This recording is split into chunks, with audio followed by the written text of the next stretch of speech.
Di sini saya akan menjelaskan tugas dua individu. Yang pertama yaitu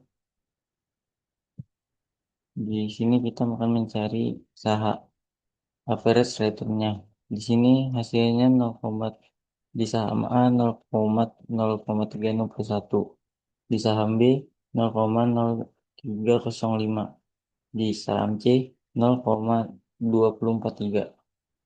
Varian varian saham A yaitu 0,0014, di saham B 0,0017, dan di saham C 0,0006. Standar deviasinya di saham A 0,00370, dan di saham B 0,417, dan di saham C 0,0252. Varian 1 2-nya bisa hasilnya yaitu minus 0,0007. Untuk varian 1 3-nya 0,0007. Untuk varian 2 dan 3-nya minus 0,0005. Korelasi 1 dan 2 hasilnya minus 0,6263. Korelasi 1 3-nya 0,99999. Korelasi 2 dan 3-nya minus 6300. Dan di saham A ini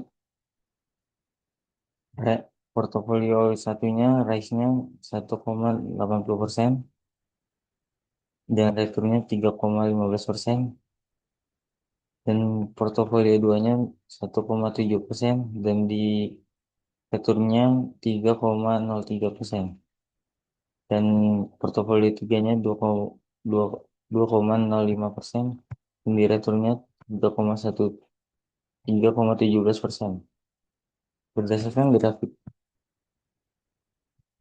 Berdasarkan grafik perbandingan return dan risiko portofolio, terlihat bahwa ketiga portofolio memiliki karakteristik yang berbeda.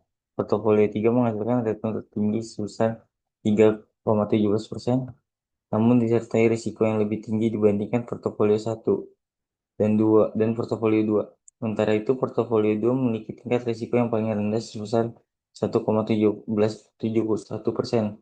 dengan return sebesar 3,03%, sehingga menunjukkan keseimbangan yang baik antara tingkat pengembalian risiko, dan portofolio 1 berada di antara keduanya dengan return sebesar 3,15% dan risiko sebesar 1,80%. Secara keseluruhan, grafik menunjukkan bahwa disverifikasi mampu menurunkan risiko investasi, dan portofolio 2 dapat dianggap sebagai portofolio yang paling efisien karena memberikan risiko T terendah dengan tingkat return yang masih kompetitif dibandingkan portofolio lainnya. Dan ini hasil interpretasi hasilnya.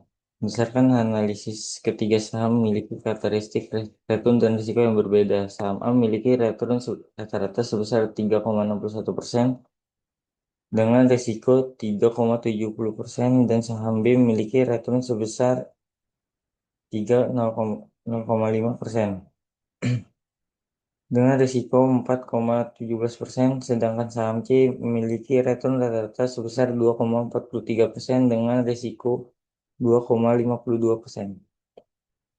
Hasil pembentukan portofolio menunjukkan bahwa diversifikasi mampu menurunkan tingkat risiko investasi. Portofolio 1 menghasilkan return sebesar 3,15% dengan risiko 1,80%.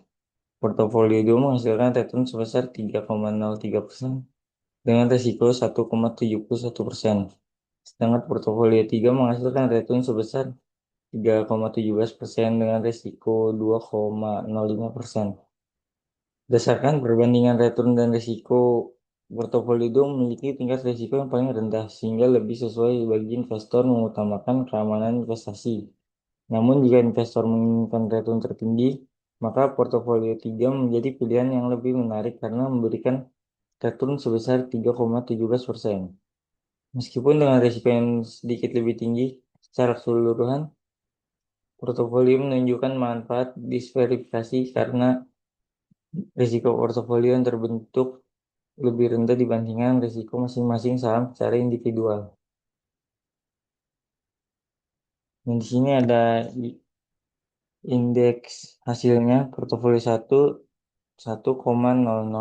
portofolio 2 0,98, portofolio 3 1,05. Indeks Sharpe-nya portofolio 1 menghasilkan 10,7%, dan portofolio 2 minus 22,7%, dan portofolio 3 minus 62,2%. Yes, indeks trainernya hasilnya portofolio 1 minus 0,4%, dan portofolio 2 1,0%, dan portofolio 3 1,5%. Indeks Johnson-nya hasil portofolio satunya minus 0,9%, portofolio 2-nya minus 6,83%, dan portofolio 3-nya minus 7,87%.